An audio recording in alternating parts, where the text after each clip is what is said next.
There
we go. Happy Christmas, folks. Yeah, it's us. We're back after a long respite, which we'll explain. Yeah. For our end of year, Christmas roundup special with a nice hackneyed intro piece of music. Yeah. You might have recognised Little Wing before it was mangled with some tasteful chords from Ramon. We could do.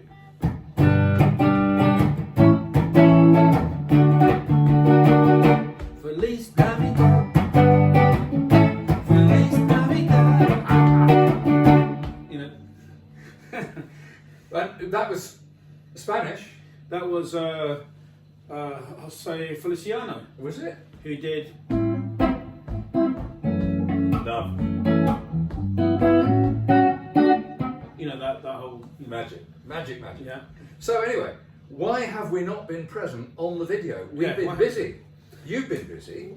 We've both been busy. We didn't retire, did we? No, we didn't retire. And we're going to come back strong in the new year because we've let the other kind of duos, guitar duos on the YouTube have their fun. You know, we're giving them some space. But now the real deal's back. We're coming back, man. Now We're the real come deal's back because complete with funny seasonal hats. I've got to say, it's not going to last. I hate wearing hats. I'm going to take, and also this is made of, you know, crystallized chip fat or something horrible. It's completely plastic. Lead lining. Oh, jeez, it's awful. Yeah. So one of the reasons that I'm kind of a bit chastised about us not performing is I went to do the guitar show at Aintree Racecourse recently up near Liverpool. It was a great day out. Met lots of fantastic people, and loads of you, told me you watched this show. It was quite amazing. Incredible. And so, you know, I came back and said, mate, we are humbled. We've got to get back on it because there's actually people who are giving up their valuable free time. What we need is a youngster who can just work the tech. So all we have to do is play guitar and talk bollocks rather than do all the setup. Exactly. So please, you know, send your applications in, and we'll. And the pay is incredible, isn't it? The pay is a cup of tea, rhubarb, threepence and a rhubarb and a slice of Bob's Best fruitcake. Well, of course. I wonder what the threepenny bit's worth now. The old 12-sided bronze thing. Yes, I'm not That's sure really. Yeah, some of you, dear viewers, some of you out there, right? It's got to go. Fucking hate it. So bugger off, right? So anyway, done some guitar shows. You've done some guitar shows, and also you've taken the journalistic guitar world by storm. Well, yeah, I mean, first of all, guitar shows. So hat tip to David Plews and the whole Burst Believers. Great guy. Because we go, you know. So I did last year. I did Durham, Haydock, and Manchester. Yeah. Kempton Park. You certainly did. Watford. And Watford, we love Watford. And finally Aintree. So there were 5 guitar shows last year, which kind of it's all very well, but I think the nice as the guitars that I display are, I think everyone's going to get a bit bored of the overexposure. But You know. Well, I mean, you know, you're going to get different people, and it's going to be like, you know, their only chance to get up close and maybe sometimes even touch a vintage, you know, guitar from the 50s. Well, I mean, I have to say, you know, the collectors are funny people. A lot of collectors don't even like to be known and all the rest of it. Mm-hmm. That's their business. I think you're changing that actually. Well, you know, Bob is actually making a change. Well, anyway, but when I go to the shows, the thing I most like doing is when you get a youngster, right, either by himself or you know with his folks, and they're like ogling the gear, and you go, do you want to pick it up? Do you want to handle it? And they look at you. They say, it's all right. It's my guitar. I'm standing in front of you. Yeah. You look like you're not going to do it any harm, and they pick it up. So these guys, it's probably the first guitar of that kind they've ever touched. Yep. Right. Yep. Let them have good play. If you've got an amp and you can make a bit of noise somewhere in the corner, make a bit of noise. Yeah. Get used to it. I mean, I may be creating a terrible precedent by giving them a craving for a habit that they might not be able to afford for 30 years. I don't know, but at least. But at the same time, you might be even putting the dream, you know, into context more, and they're like, okay, I played it now. I don't have to have desire it. Tick that box. Yeah. Now I can be happy with my, you know. Gibson Custom Shop 335. Well, and also I should say, I mean, you know, clearly for my taste, I really like the instruments, but there's nothing wrong with actually saying I played such and such. You know, like I played a 59 335 in great condition, and it was nice, but it didn't really ring my bell. But yeah, so well done anyway on the Guitarist magazine. So the year was a year when I actually managed to get a job writing for Guitarist magazine, which. You know, I've made no secret about it, so I shouldn't make a secret from them either. I mean, I've actually been looking to do something like that for a long time.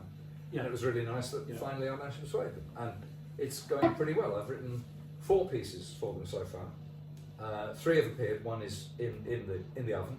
And I've also contributed significantly to the cover feature they did on Les Paul Juniors a couple of months ago. So I've got my hand over a few pieces. I'm very proud of them, and I'm very motivated.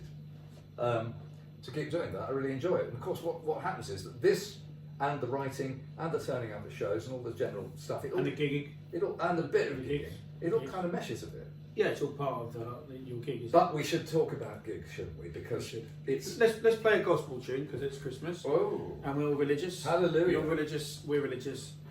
I'm spiritual actually, you're religious, I'm spiritual. What is he going to drop on me now? I've got no idea what we're going to do here. What's happening? This is Revelation by our friend Rob. Oh, God. And Robin's living very close by here, isn't he? Reputedly. Yeah, he is. He's living in North London. He's with his lovely wife, lovely girlfriend. I think he's preparing for some touring work early next year. Yeah, I think he's already done a couple of gigs already. And I think he's playing he's playing a Custom Shop Strat. Is he? Yep. And I think he's also done some recording. He shipped over his Dumble. So I mean, like now the Dumble's in England. So he's in England. The Dumble's in England. His girlfriend's in England. Well, I hope he's enjoying it. Yeah. You know, I mean, he won't be enjoying the weather because the weather's a bit shite. But it's terrible. But you know, the rest of the place hasn't gone to the dogs completely yet. So I hope not completely, 99%, but not completely. But no, Robert. I mean, it must be. I mean, is Nashville that bad that he had to come to North London? They're eating the pets. They're eating the pets that belong to the people. I don't know. Let's play some gospel. Okay, well.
So one person who knows what they're playing and one person who doesn't. There you go.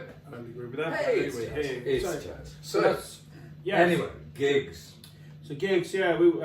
Bob and I sometimes discuss this subject, and we've got tragic, really, isn't it? Well, it is and it isn't. You know, I mean, you've got to have a project and you've got to steam ahead with the project. But you know, we've got some friends like our good friend Jamie Oliver, who does.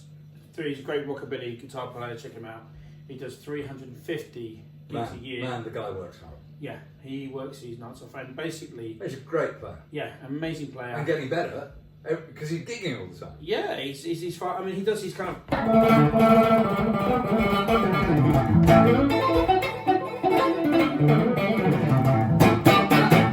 How did Lee at Woodstock, you mean? Yeah, he kind of does that. You know, real. I mean, better.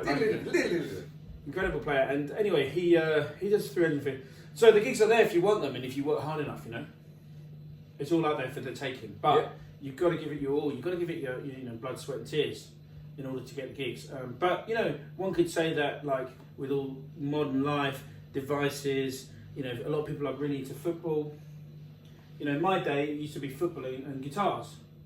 You know, people could be not so polarised. They could be into two different things. Whereas nowadays, I think youngsters are probably into football and just football. Well, the other thing or is guitars. I mean, my friends who are into football, obviously not, but Yeah. my friends who tell me into football, it's a pretty pricey thing to go and see a football match. Yeah. It's not a cheap undertaking to go and see a serious band playing a gig now. Yeah. So I think an awful lot of people, especially with a bit of a cost of living crisis, they probably simply can't afford to pursue both Yeah.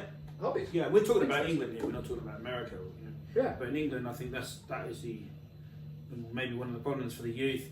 You know, and things move on. Like, you know, we had guitar bands, and and then they went away, and then it's a whole club thing, turntables, and then the Britpop brought the guitars back, and Kurt Cobain, brought the guitars back, and maybe there's a little bit of a lull, but then it's always going to be going around in circles. Yeah. Just when you think the guitar's dead, like in the 80s, all that synth stuff, and all the rest of it, and then the guitars came back. You're right.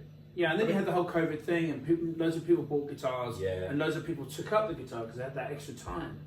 So there's a lot of people taking up the guitar, or piano, or violin. But then so many of them dropped it. So there's an awful lot of stuff out there. Yeah. Because guitars sold like hot cake back then. Yeah. There's an awful lot of stuff that's out there unused, and it's interesting because obviously the guitar market, prices of the guitars have risen. Price of vintage guitars rose. It really hit a peak about a year ago. It's definitely coming off that peak now. I mean, all the dealers and all the owners are still thinking that they're going to get £350,000 for a burst or whatever. And if it's really exceptionally brilliant and they find the right hedge fund or a rock star, they're going to get it. What's happening is that at the moment everyone's trying to hold on to their prices, but nothing's moving. But another thing about slowness is the first sign of a correction in price. And another thing, and guys, this is for everyone. Back in my day, in the early 90s, we'd have two guitars. We'd have a Les Paul and a Strat. Yeah. Or a Les Paul and an acoustic. Yeah. We'd have two guitars. That would be enough. If you got PRS, then you'd sell your Strat. Because now you've got your PRS. Maybe you'd have a backup guitar, a telly or something, just in case you break the string. Mind you, there are a lot of people out there, probably some watching this, who are never satisfied with their guitar, with their tone, and they're constantly moving their guitars, they're flipping it, and they buy the next guitar, my PRS that's going to solve all my problems. 3 weeks later, they're back in the shop trading it for a Collins or a telly or whatever. But sometimes that's the fun. Sometimes that is the hobby. I mean, it's it is absolutely. But for us, that might seem maddening.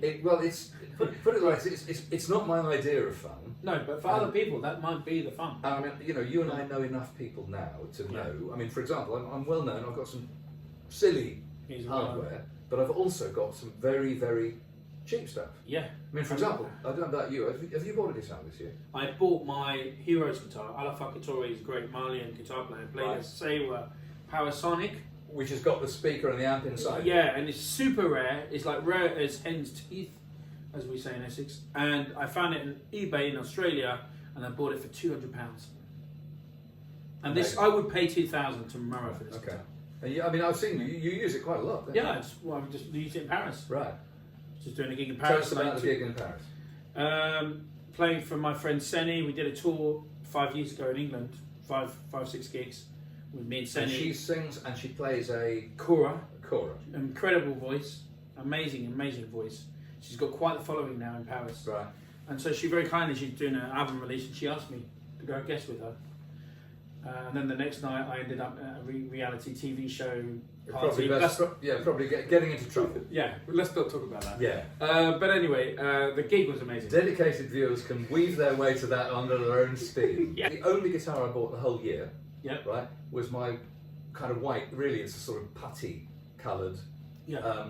SG Junior, Yeah. Tokai, Yeah. right, which I've gigged quite a bit, didn't pay much money for, Yeah. got a bit smashed in in transit on my way here, but my Oh. friend Tony fixed the case, fixed the little chip on the guitar, Mhm. got away lightly. But I've gigged the guitar a few times now, and people out in the audience say, "Man, that guitar has got some tone. It sounds fantastic." And that was just a few £100. Yeah. It was more than 200, but Yeah. Between us, Yeah. we haven't spent £1,000 on guitars this No. year.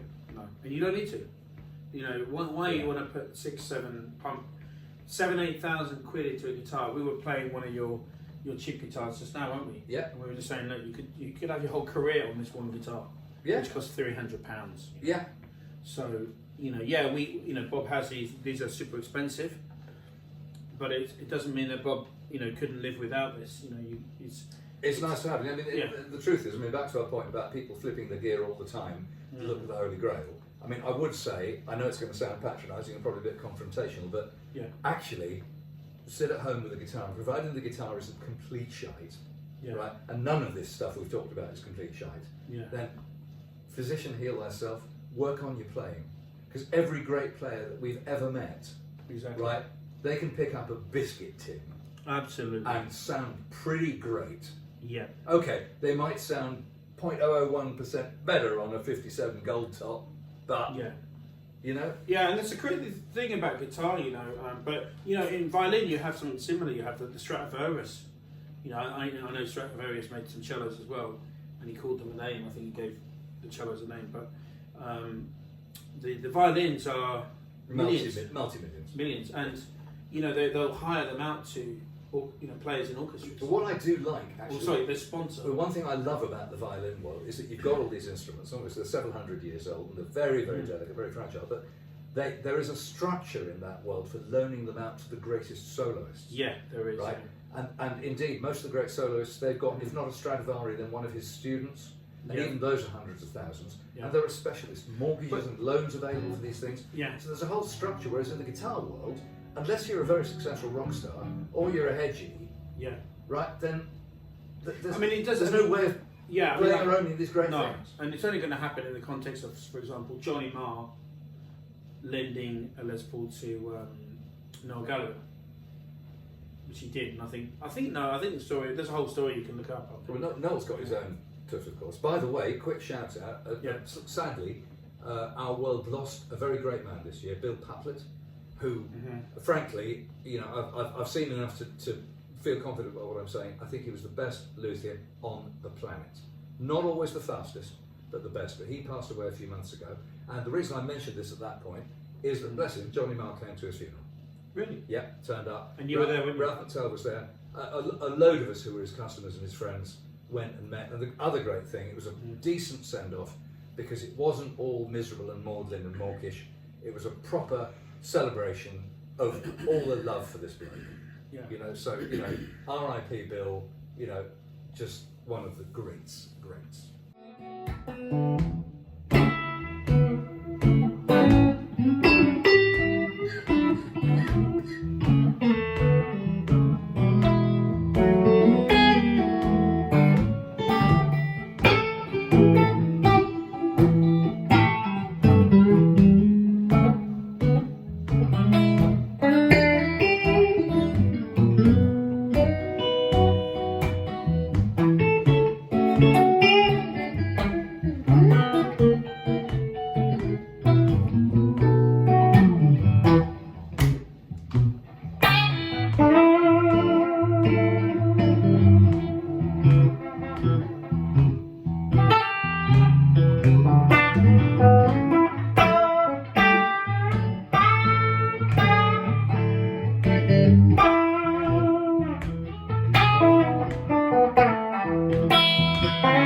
So anyway, so we've done the year, we've done all that stuff, we've done vintage guitars, we've done that. Yep. So what's happening next year? You're busy. Yeah, well, I'm going to spend Christmas and New Year in Cuba. Finish off a few loose ends there, you know. Because you were out there for several weeks recording 2 albums. Yeah, I was, and I'm going to do a duet with this lady who's 92, singing. You know, I wrote a song. Well, I've seen some of her stuff. She's amazing. Yeah. And authentic. Yeah, she's amazing. I'm gonna probably, you know, I'm gonna have to do a few takes of my vocal, but she's a one take lady. She does one take and it will blow your mind. Brilliant. 92 years old. Okay. You know. So you're out there to basically the finishing touches on the work you've done already. And then I'm coming back, and then I sort of launched my blues trio again. And I have a band basically in France. I have a really great bass player called Marty, who used to play for Come Up and Make Me Smile. Oh, Steve Harley. He's a bass player for them. Yeah. And I've got an Italian drummer, Jim Paolo, who's a great drummer. I met him actually in Malta. He's now residing. They're both residing in France. Right, okay. So the idea is that they're kind of my European band, but we kind of focus more on Europe than England. Right. Okay. But I may bring Marty over. Well, it's not such a bad thing. 'Cause, I mean, there are more gigs out there. Well, as a whole. Yeah. You know? But I might bring Marty to do a gig with me in Stevenage in February. Right. So if anyone's around, Red Lion, Stevenage, I think it's the first Sunday of February. So, and then the Latin project is going to kick off. You know. Is that an evening job or an afternoon job? Evening in Stevenage. Okay. Oh damn. Because first Sunday of the month there's also this fantastic jam in It might be the Banbury. last one. I can't remember. Well, there's this fantastic jam first Sunday of the month in Banbury at the Old Reindeer Pub, run by Andy Dass and Dave Arrowsmith. Right. Great guys. Great backline. Great house band. Great guys. Yeah. Right. Great pub atmosphere. Loads of punters and loads of good players. So I'll be out with my band Salamander, which is a North London-based band. Very good. Girl singer, slightly jazzy, a little bit of dance and soul in it as well. Lovely. So some of that. I'll be out with a band called the Daystart 5, which seems for some mystical reason to have 6 people in it. I love that name though. The Daystart 5. Well, after the Dave Clark 5, and obviously we play a Dave Clark song. I mean, you should be famous just on that name alone. Well, you know, I mean, some quite well-seasoned musicians in that band, but there are 6 of us in the Dave Clark 5, Daystart 5. And your keyboardist is pretty famous, isn't he? So that's Steve Salvari, who played with Robert Palmer and various people around town back in the day, and my old, rest in peace again, my dear friend Alan Darby. Yep. Played together in bands with him. But we've also got this girl singer who is with us for some of the time, most of the time now, a lady called Heidi Jo Hines, and she is Denny Lane's daughter. Incredible. And she is a great singer. Yeah. She is a fantastic singer. I mean, she's a real privilege to play guitar and back her. Yeah. Fantastic. So that's quite a good band. But again, we don't play that often. We probably play 3 or 4 times a year. Right. We should play more. My blues band, called Broken Blue, is frankly more broken than blue. As they always are. It's pretty much in a state of falling apart. If you don't constantly stick it back together, it just falls apart again. And at the moment, it's touch and go whether it's going to get out again or not, which is a pity because that's what I want to play. So the rest of the time, I'm grubbing around, playing with anybody I can and looking for a gig because I want to play. And we did a couple of gigs this year. We did. Yeah, we did a couple. But I mean, in all honesty, we did indeed do some gigs. There's no shortage of our being able to do it. There just ain't many gigs. So, griping over, it just remains for us to wish you a very, very good Christmas and a very happy 2025.